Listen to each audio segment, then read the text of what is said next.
So ఇప్పుడు ఎవరికైతే 1,00,000 కావాలంటే 12 మంది లీడర్లను సపోర్ట్ చేసుకోండి. బాగుందా లేదా?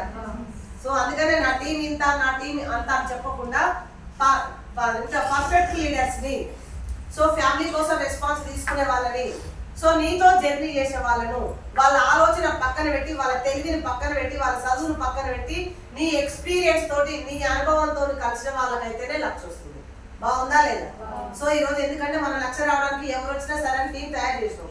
కానీ ఇప్పుడు మంచి మంచి లీడర్స్ కింద వస్తారు తెలుసా? సో ఆ మంచోళ్ళు వచ్చిందని ఫస్ట్ మంచోళ్ళు రాసుకున్నారు. నువ్వు ఆల్రెడీ వేస్ట్ అనుకున్న వాళ్ళ నుంచే బెస్ట్గా లీడర్గా తయారవుతావు. సో ఫస్ట్ ఒక లీడర్ వచ్చింది, తనకేం తెలియదు, నాలా ఇద్దరు ఉన్నాడు. ఇంకో లీడర్ వచ్చింది, ఆమె కొంచెం తెలిసింది. సో మనం ఇట్లా టీం తయారు చేస్తూ వెళ్తుంటే ఎవరో ఒక స్పార్క్ వచ్చి, నాకు వెస్టీజ్, ఇంత పనికి మాలోకి పైసలు రాగా నాకెందుకు రావు, నేను బాగా యుద్ధం చేస్తున్నా, బాగా చదివినా, తెలుగు ఉంది, పెట్టుబడి పెట్టినా, ఇది చేస్తున్నా అది చేస్తున్నా అని తోపులు అనుకున్న వాళ్ళు ఇందులో ఇంత ఈజీగా ఉందా అని వస్తారు. వాళ్ళకి ఈజీ అవుతుంది, మనకు కష్టం అనిపిస్తుంది. సో మంచి లీడర్స్ వచ్చే వరకు ఆ టీము నిలబెట్టే బాధ్యత మనం. ఎవరో ఒకరు వస్తారు, వచ్చిన వాళ్ళకి సాయం చేసుకుంటే ఓడలే. 1,00,000 వచ్చిందాకా నువ్వు కష్టపడితే 1,00,000 పీయడం చాలా ఈజీ అన్న పదం ఒక 12 మంది లీడర్లకు సపోర్ట్ చేయండి. నెలకు 30 రోజులు ఎసాను 12 మంది లీడర్లకు ఎన్ని రోజులు ఇవ్వాలి? 3 రోజులు ఇస్తే సరిపోద్దా లేదా? 2 రోజులు ఇస్తే సార్ 4 రోజులు రెస్ట్ తీసుకోను. సో ఒక్కొక్క లీడర్కి 2 రోజులు వస్తాయి. చెప్పాలి, ఈ రోజు నేను ఈ లీడర్కి ఇస్తున్నా, రేపు ఇస్తా నీకు అని చెప్పాలి.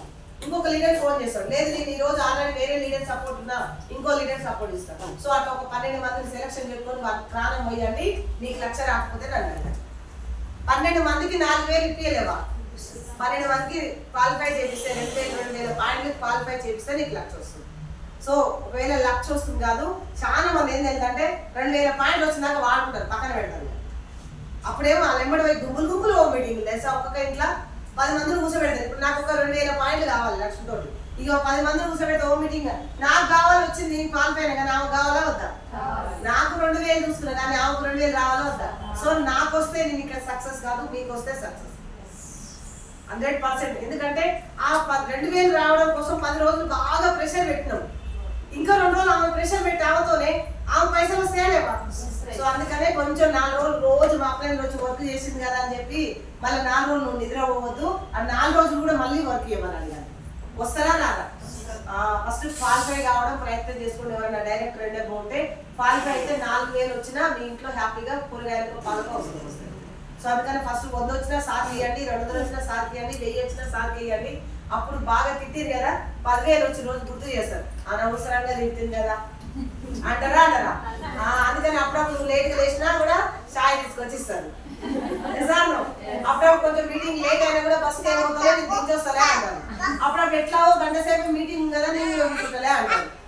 మళ్ళీ బస్కి ఏమొస్తుంది ఇంతసేపు కూర్చొని, నేను నాకున్న పని ఏముంది, నేను ఆడ పైసలే నువ్వు ఈడ పైసలే సరేలే అని చెప్పి కొద్ది బయట కూర్చుంటాడు. ఎట్లాగో యాస్ట్రకు వస్తుంది కాబట్టి ఏదో తెలుసుకుందాం అని లోపల కూర్చుంటాడు. సార్ అంతలో సారే వచ్చి మీటింగ్ లో కూర్చున్న దాకా మీరు నిలబడడం మర్చిపోదు. కాబట్టి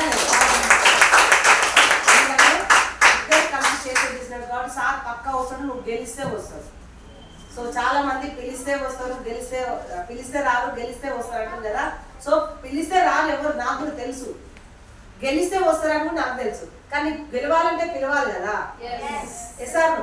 సో నీకు పిలవడం వస్తే చాలు. నువ్వు పిలిస్తే రాను, పిలవడం వస్తే గెలుస్తావు. ఇప్పటి నుంచి పిలిస్తే గెలిస్తే కాదు, నీకు పిలవడానికి వస్తే గెలుస్తావు. మాట్లాడడం వచ్చా లేదా అందరికి? ఇంట్లో బాగా దావతులు పెట్టినావు, ఎవరన్నా చుట్టాలు రావాలి, మెయిన్ పర్సన్ రావాలి. జనాలు రాకపోతే బాగుండదు. ఊళ్ళో పెద్ద మనుషులు ఇద్దరు అంటారు కదా, జనాలు వస్తే మా ఇంటికి బాగుంటుంది అనుకున్న వాళ్ళని అలా కొద్దిగా బతలాడలా ఉందా?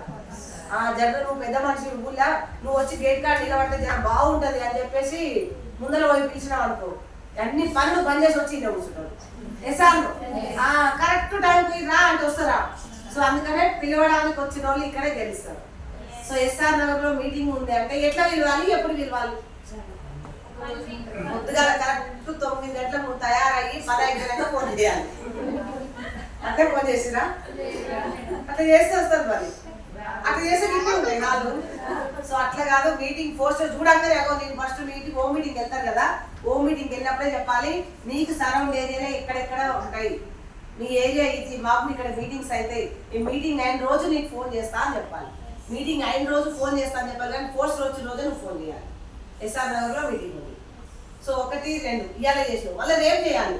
సో నువ్వు వస్తాను కదా, ఇంకోరిని ఇద్దరు నేను వచ్చి కూర్చోబెట్టి నేను వచ్చి ఒక మీటింగ్ చేస్తా.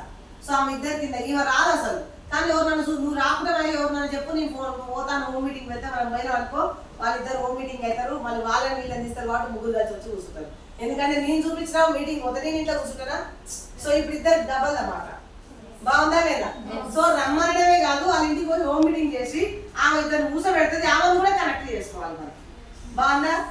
సో ఇన్విటేషన్ వస్తే ఇక్కడ గెలుస్తారు, మీరు పిలవడానికి వస్తే గెలుస్తారు. కాబట్టి పిలవడానికి మాత్రమే యుద్ధం చేయాలి, కానీ ప్లాన్ చెప్పడానికి మాత్రం యుద్ధం చేయాలి. కంపెనీ గురించి కానీ ప్రొడక్ట్ గురించి